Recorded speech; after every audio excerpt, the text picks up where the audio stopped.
Welcome to the Hamumu Halloween Home Horror Hoedown, the podcast where we watch scary movies so you don't have to. From award-winning to completely unknown, we take them all way too seriously. I'm your host, Mike Hummel. And I'm your host, Solange Hummel. Now, warning, we use a ghoulish number of spoilers, so watch the movies first. Second warning, we don't know anything about anything, so don't take us seriously as we take these movies seriously.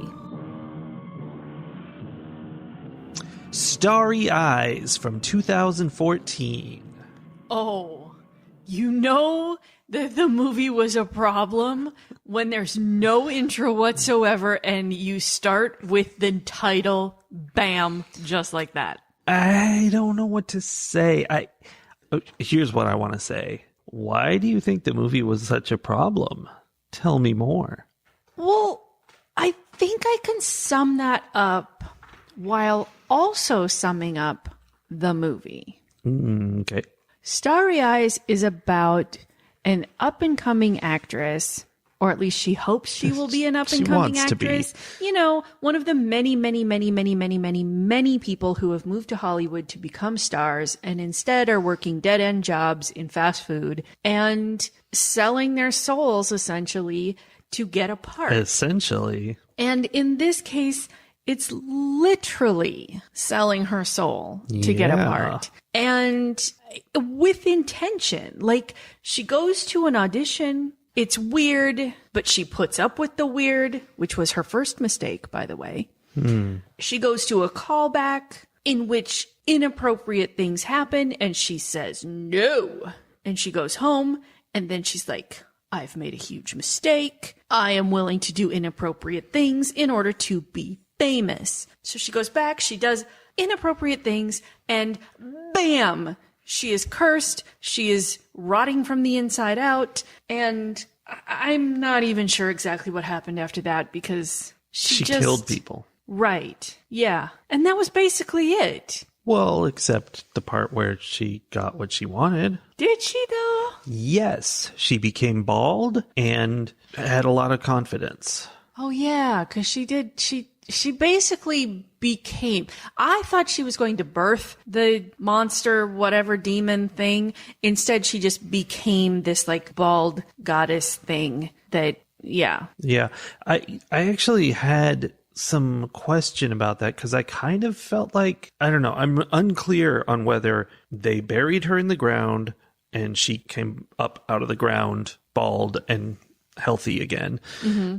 Or if they killed her and she was dead and like a separate body was created and grew. No, I think that was her body. I think that her body was then filled, you know, they emptied the body of her and then that body was filled with this, you know, whatever deity type thing that had very green sparkly eyes. It had starry eyes. The titular eyes. Indeed.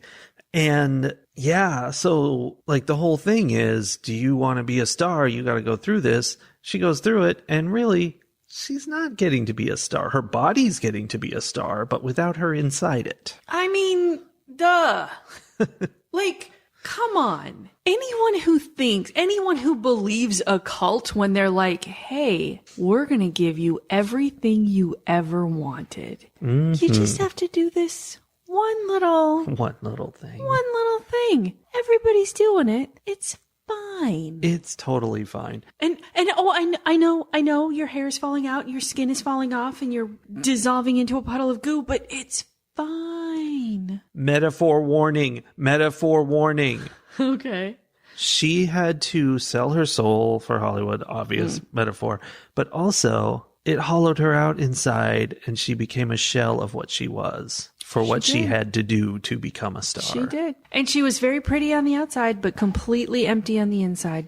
Starry. Mm-hmm. Let that be a lesson to you. But at the end, she put on her fancy wig and she looked just like all the old 1950s starlets that she had on her wall. Yay. Which really kind of, honestly, I was sitting there thinking, if I was one of those actresses or the families of those actresses, because I don't know how many of them are still around. Not many. Watching their pictures be portrayed in this movie at the end, the way they were, it was strongly suggesting that all of these starlets were just, in fact, deities Demons? wearing the skins of, Midwestern girls that had come to Hollywood. I mean, I don't think there's any evidence that that was the case. It's just that that's what she had to do to succeed to the level that they had, whether they did that or not. This is my point. It's Hollywood. What did they have to do? Even if it wasn't being so direct as these people were also filled with demons,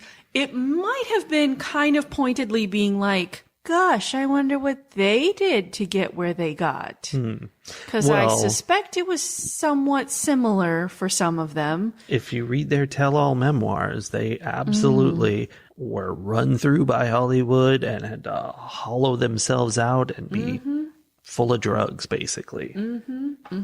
Honestly, one of the most decent characters in the whole movie was the guy who owned Big Tater. Oh, yeah. And he had a whole soliloquy, basically, about how, yeah, we're just a fast food joint. All we do is give food at low prices and treat people with humanity and decency and whatever. And, maybe that's not as fancy as you want it to be, but it seems pretty good to me. And I was like, oh, yeah, okay. Okay. I want to come get some food from Big Tater. Yeah. Big Tater was a Hooters, but it was called Big Taters. Yeah. And they had to wear pants that I couldn't figure out what the pants were. They were skin tight leggings that maybe were supposed to look like taters. They had some kind of Tater pattern. tots. I don't know. Yeah. I don't know. They were potato-esque. One of my big notes and I will say I only have one page of notes on this. I'm glad that we keep a record of your note page count. Well, it's often indicative of how interesting the movie was to me. But it also doesn't include, really the end. Because I was like, I don't know. Whatever. Okay. Great. One of my really big notes is just flash, flash, flash, flash, flash. Yeah. There was a whole lot of strobing going on. Yeah, that was part of the metaphor of Hollywood and the flashing lights and the paparazzi. I'm just bringing in the metaphors. Yeah. I mean, a big, big part of this movie was about the slippery slope that happens as soon as you are willing to compromise your values or your morals or your whatever boundaries you have. As soon as you start to sacrifice those boundaries for whatever, you have given people a weapon against you. Or a way to use you. Yeah. And, especially since if you are willing to sacrifice your boundaries or your morals, then you are showing them something that is more important to you than your own sense of self-worth, essentially. And if people know that thing exists, they will use it against you if they can. I mean, okay, that sounds really terrible about humanity. I know not everyone does that. Humanity is terrible. But, right? And especially in a place like Hollywood, where anyone who has any modicum of power is desperate to hold on to it and then will use any weapon they have against you. Yeah, it's fun, I guess. You mentioned flashing lights, and it reminded me that you skipped an audition. I did. She had the first audition where they wanted to watch her have a seizure. Well, because they told her she had to be memorable. Mm-hmm. And then she wasn't. And then she had a fit in the bathroom. And they were like, oh.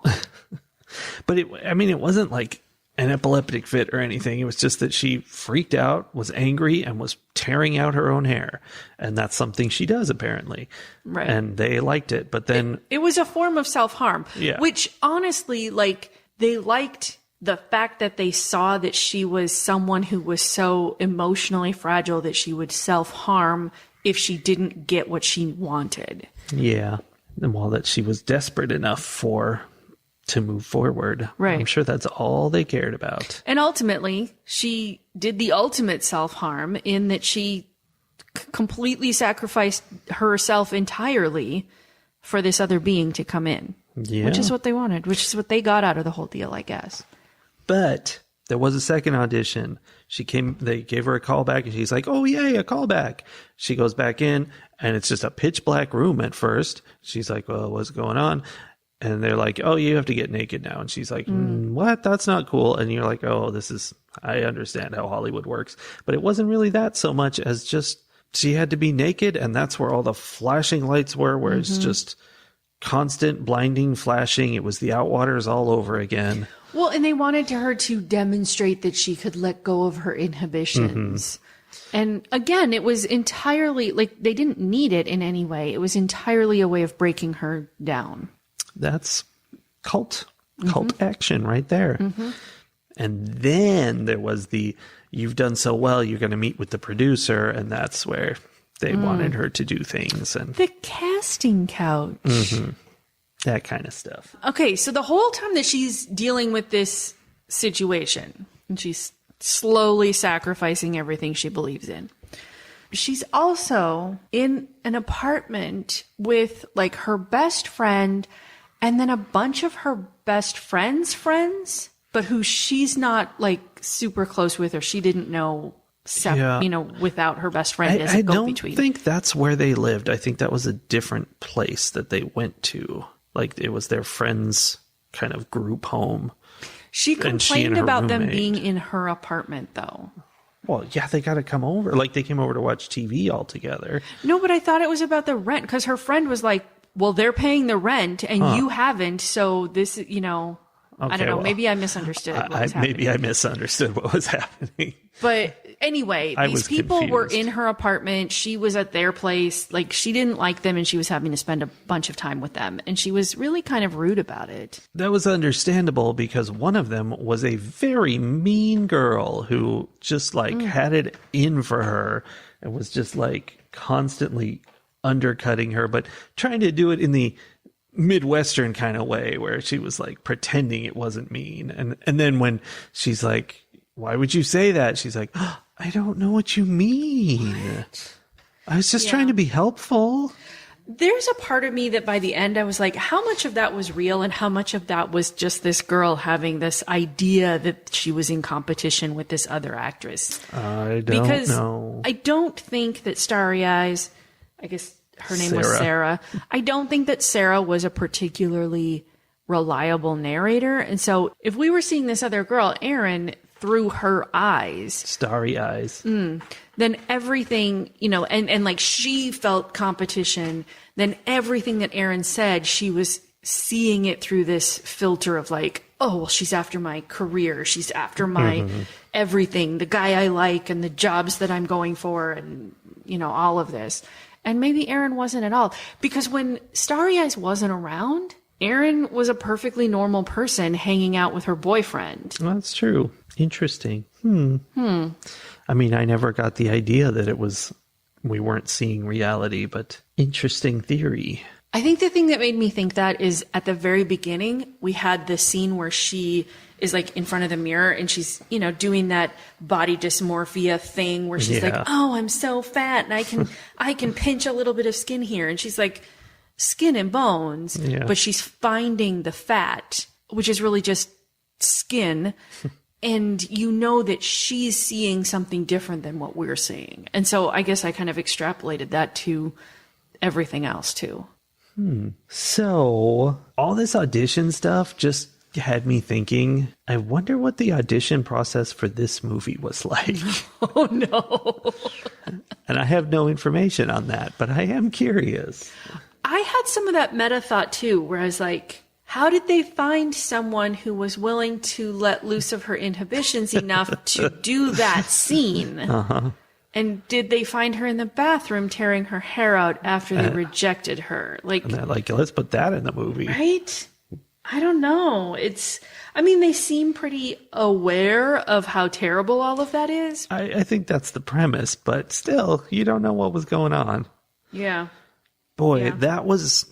I ran across TikToks, a whole bunch in a row that I didn't need to see about basically kind of going over the facts in various Hollywood situations, different ones, like several different ones, about child actors and how they were abused by the people they worked with. And it's like, that's just so prevalent where I don't even know how that's such a thing, but people have power over young people and they're like, guess I'll do something with that power.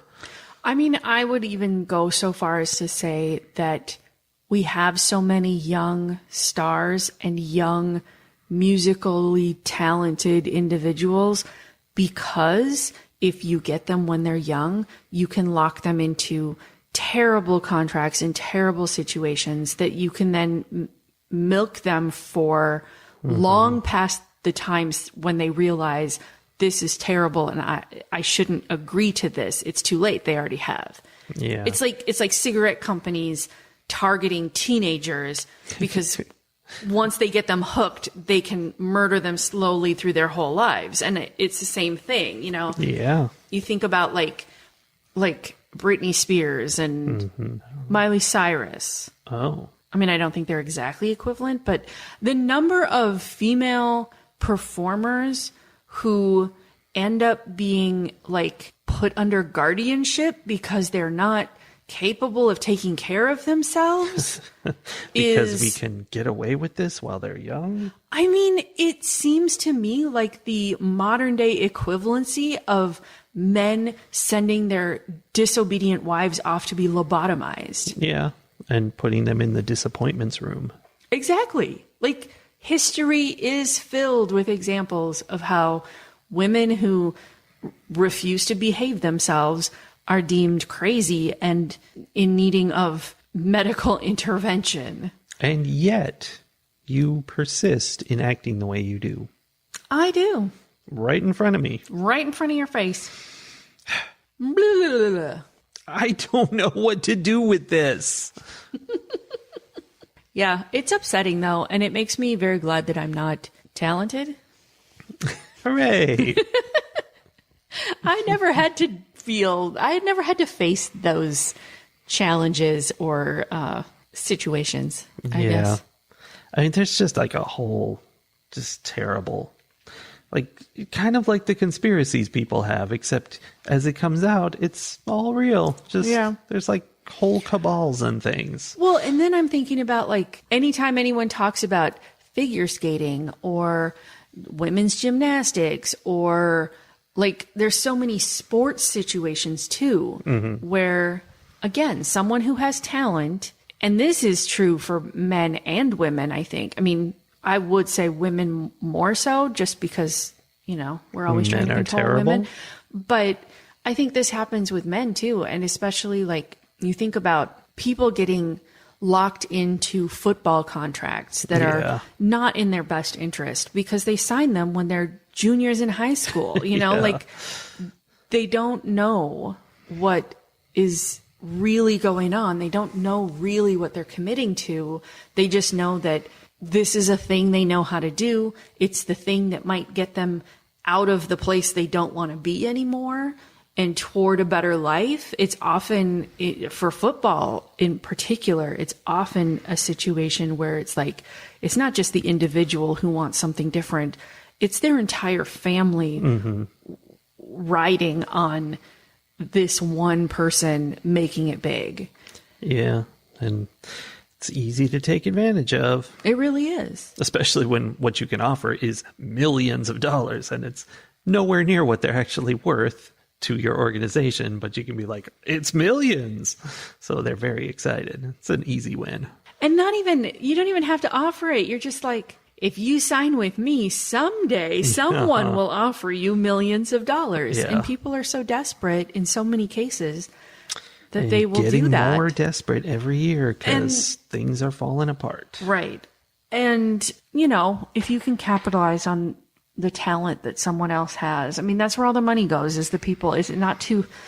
Money goes to people who have talent, but more money goes to the people who can control and manipulate the people who have talent. Yeah, that's the secret. I got to get in that business. So I don't know. Okay, well, we haven't really talked about the fact that at some point in her metamorphosis, Sarah, becoming Astraeus, starts murdering all these people who are in her apartment. Yeah. I mean, it's pretty sudden. It's like way towards the end of the movie, she just sort of wakes up and is like, I guess I'll murder everyone, because there's like messages in her head or something. Yeah. It's happening. Well, and she starts with Erin, the girl that she was in competition with. And you can kind of see like, okay, well, she's kind of losing her grasp of reality, and it's compounding these already there feelings of she's a bad person who's ruining my life. Yeah. And so that one made sense. And then it seemed like after that, she was just like, well, I guess if I killed one of them, I might as well kill all of them. Well, it was something, it was like the things being said in her head where, yes, you're doing it, you're breaking free, and, you're not being, it was more about letting loose like they were trying to get her to do. Yes. And one of them said, at one point, I'm going to say this was Astraeus talking inside her, right? At one point, Astraeus says, see what happens when you let us in? Mm-hmm. Which you get to murder people. Right. And I think you're exactly right. It was like they needed someone who was capable of that kind of lack of inhibition because that's what was necessary in order for her to give up her body and let Astraeus take it over in the way that she did. That makes sense. Like kind of the whole way down. It was just a series of more and more kind of degrading tasks just to see that they had someone who would go that far. Mm-hmm. Because if they had reached a point where she was like, nope, I'm out, then she obviously wasn't the one. Yeah. Self-fulfilling. So then after she comes back, she claws her way out of the ground, and she's got her sparkly, emeraldy eyes, and she is all bald and whatnot. And she ends up going and finding her best friend, Tracy, and then sucking the life out of her. Yeah. I mean, I don't know what she did to her, but it made lots of blood come out of her. It wasn't just life. It was blood. Yeah. I mean, I think it made her dead too. Yeah. The blood came out, and then she was not alive. And then she went and put a wig on and did her makeup and looked beautiful. Which I don't know why she was bald. That was an interesting element that probably meant something, but I have no idea why. I feel like I want to say it was somehow connecting to the whole idea that she had her body dysmorphia in terms of clearly having some kind of eating disorder, anorexia. Mm-hmm. Like she was not nourishing her body properly, which kind of ties into all the things where her body was like falling apart and rotting away because, those are it was sort of symptomatic, related to the symptoms, but also when she was upset or stressed, she pulled her hair out. So she had like an alopecia kind of thing. And then eventually she got past the stress to the point where she just didn't have any hair left and everything was okay. I don't know, but it felt like I can see how it's connected. Yeah, it was tying into the alopecia piece, I think. The other thing about this whole deal is that it didn't look like a normal movie. It was set in the present, but it had a real 70s/80s vibe to it. And it would have, as my notes say, 70s dink donk music, which Soli said was Danny Elfman style. Yeah. It had that, and it had like the visuals kind of were 70s out, and I don't know. I'm not sure exactly what they did, but they made it look like an older movie. Well, I think like 70s movies do that kind of like where the lights all blown out. Yeah. Like everything, it's sort of that California desert feel where everything is pale and faded and, because the sun beats down on California so hard that everything is faded out in real life, which is kind of also how the 70s were, I guess. The 70s were the same, yeah. Yeah. Everything was just washed out. It's why they made all the, like, their vehicles and their refrigerators and stuff such wacky colors, because there was no color in real life. Yeah. I mean, they were just past the era where everything was black and white. I mean, right? So I don't know. I mean, I think there were some interesting places you could go in thinking about this movie in terms of what Hollywood is and what it does to people and what it takes to be successful there and whether it's worth it. Here's a question. Yeah. Because this is not the only movie about Hollywood that we have seen this actually recently. is the only movie about Hollywood. How would you compare how Starry Eyes addresses this situation to how Something in the Dirt addresses it? Well, I mean, Something in the Dirt is super duper LA, but I don't know that it's really Hollywood. Is there much of a difference? It just didn't feel like it was about, the entertainment industry on much of a level. Yeah, I think you're right. I think you're right about that. But it's sort of the same, it's at least rubbing elbows.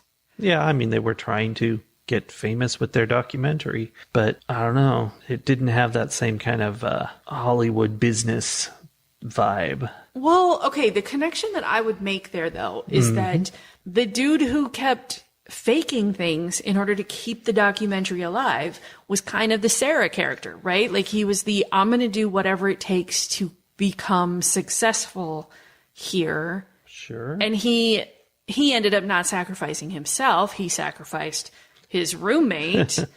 But I don't know. I feel like there's some overlap there. And I think they both kind of address that drive and that desire. And I think that message applies to any time when you have a burning desire, when you have a singular goal where you're like, I will only be happy if. Yeah, that's not healthy. Mm-mm. And it means you're sacrificing everything else. Like being a person is all that living in between. So your goal is kind of perpendicular to that. You're going to throw away all the joys of everyday life, all the different things that are fun throughout, and all the positive experiences because you're going to dive it all into this one goal. Mm-hmm. Don't do that. So many people do, though, like sports people who sacrifice sleeping in or sacrifice eating certain things or sacrifice so much time because they have to spend all this time they got practicing 4 and hours at the a gym. day. Or, Hollywood people who sacrifice eating the things they want to eat. They work out 8 hours right? a day. Or spending time with the people they want to spend time with because they have to be rubbing elbows with the important people. Or I think the lesson here is to not work out. Is that what it is? Yeah. That's what these all have in common. Yeah. So I'm wondering, do you have or have you ever had a connection with the China? Just kidding. I'm from Singapore. No. Do you have or have you ever had a singular goal like that, a driving purpose that caused you to put other things aside? Ma'am? Sir. As we sit here podcasting in our living room in the year of our Lord 2024, there's lightning out there. Uh-huh. But in here, there's also kind of a lightning in my spine because it hurts to sit on this chair. Mm. And that is a result of not any intentional action, but the sacrifice of 40 plus years of my life to sitting in front of that screen, staring at the computer, either playing or making video games, both very obsessively. And I want to be healthy, but I have just sacrificed that completely on the altar of needing that input from the computer into my brain. And so I have thrown away an important part of what it means to be a normal human being in exchange for something else. Do you feel, well, let me ask it this way. If you could go back and do it over again, knowing what you know now, but also knowing that if you don't, things might turn out differently, would you do things the same or would you do it differently? Well, what I've always said is that I wished my parents had made me do martial arts as a kid. I've always thought that just because I would have gotten into it and it would have built this, this routine and interest in my life that is involved in exercise. And I would have been a healthy boy. I hear you. Mm-hmm. And I've known you for 24 years. And I don't think your parents were capable of making you do anything. No. You can't make me agree to that. I'm just imagining, I'm just thinking about the stories I've been told about what happened when they tried to make you have tennis lessons. Nothing happened In fact, Especially not tennis lessons. no, I was scared of interacting with human beings, but I enjoyed tennis very much. My mom, however, didn't like the fact that I got mad playing tennis and frustrated. And so she's like, oh, you need therapy. And I'm like, me? But anyway. Soli, we haven't discussed your sacrificing on the altar of productivity. So here's the thing. I don't think my sacrifices have been made on the altar of a singular goal. Unless you consider that singular goal to be making everyone like me and be happy with me at all times. Oh, yeah, that's something for me too. Because, I mean, the truth of it is I get very obsessive about whatever it is that I'm doing, but I have not had a singular thing that I wasn't willing to throw over whenever it was no longer working for me. Like, even the thing that when I was a kid, I would have thought, like, I was like, oh, some people are into music, some people are into acting, some people are into sports. I'm into teaching. Like, literally, sure I were. thought that was me. That was all I was an educator. And it reached a point where I was not enjoying it. And I was like, yeah, I'm not going to do this anymore. Yeah. This isn't fun. But also, that made you go from teaching into tutoring. So you were still teaching. Right. But without the bureaucracy. See, and that's what I'm saying, though, is like, if I ever got to a thing where I'm not even going to say get, this is an ongoing thing. If I'm working on a project, if I have a goal and I start realizing that getting to that goal is going to be unpleasant in a way that I'm not willing to put up with. And I'm like, hard work can be unpleasant sometimes, but I'm willing to do hard work. Like, there are unpleasantnesses that I'm okay with. But like, the bureaucracy of public education became something where I was like, this is gross. I don't like it. I don't really want to be a part of this. It's taking away from the fun of doing what I'm doing. I'm going to do something different. And I shift. And so like, my shifts are always like just a little like, well, I'm not going to teach in public education, but I'll tutor those kids. And then, well, I'm not going to be doing that, but I'm going to be, managing the kids who are in Growtopia, or, I'm going to write, I would just shift the thing that I'm doing, and then it would become my new obsession until either I've gotten what I wanted out of it, which I think was what happened with the writing piece. Because I was super obsessed about that. Yeah. And then I got a couple of short stories published, and I was like, okay, well, I've proven I can do that. That's fine. I can move on. Like, I don't need to go any further in this. I don't need awards. I don't need anyone to actually read what I've written. I want to be a big time actor like Starry Eyes. I want to be in a movie, not as an extra. I want to have one line. That's my dream.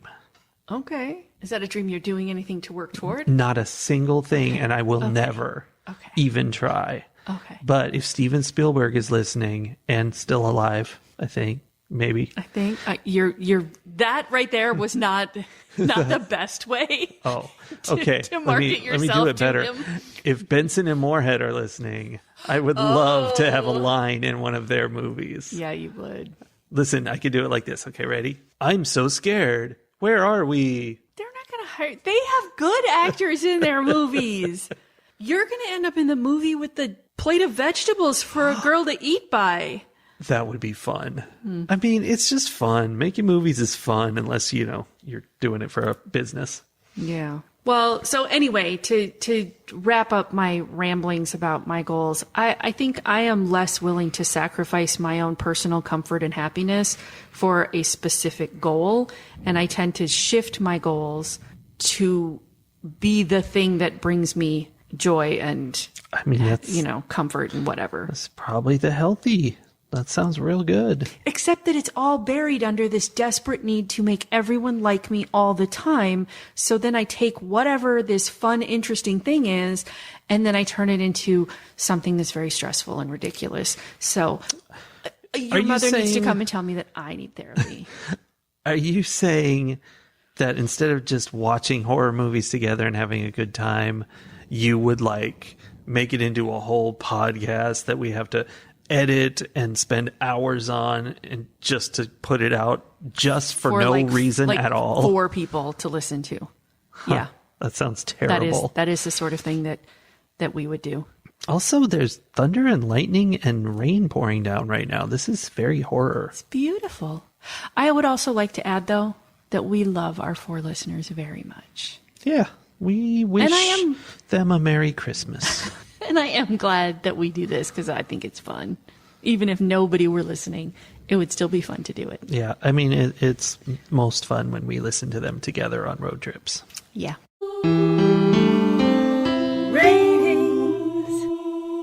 I have been dreading this moment.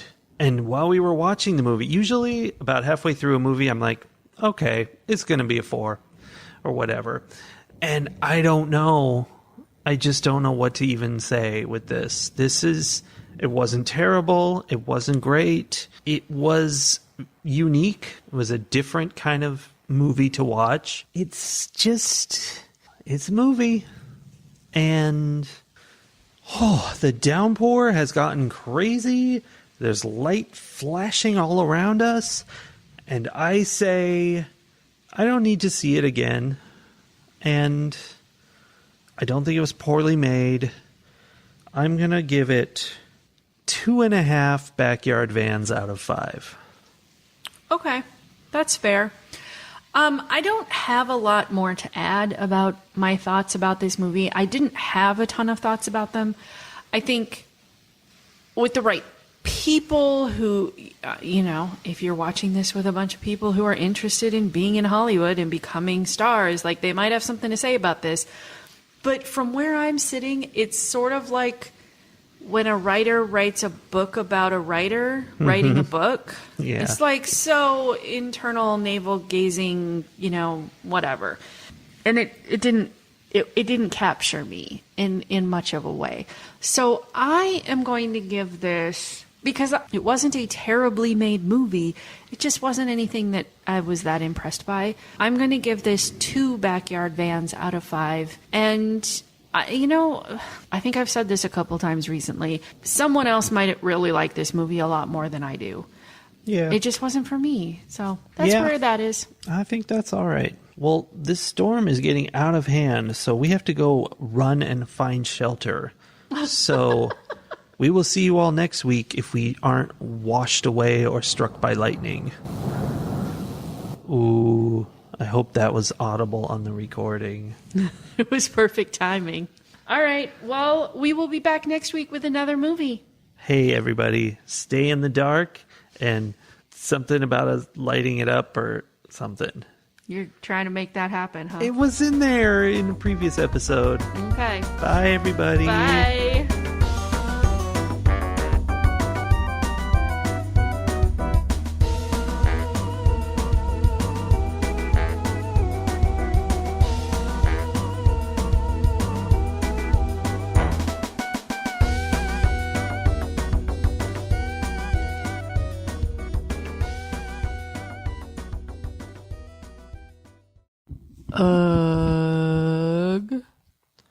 Ugh. Tell me more about why you would say ugh. Ugh. Mm-hmm. Ugh. Ugh. Ugh. Well, what does ugh mean to you? Ugh.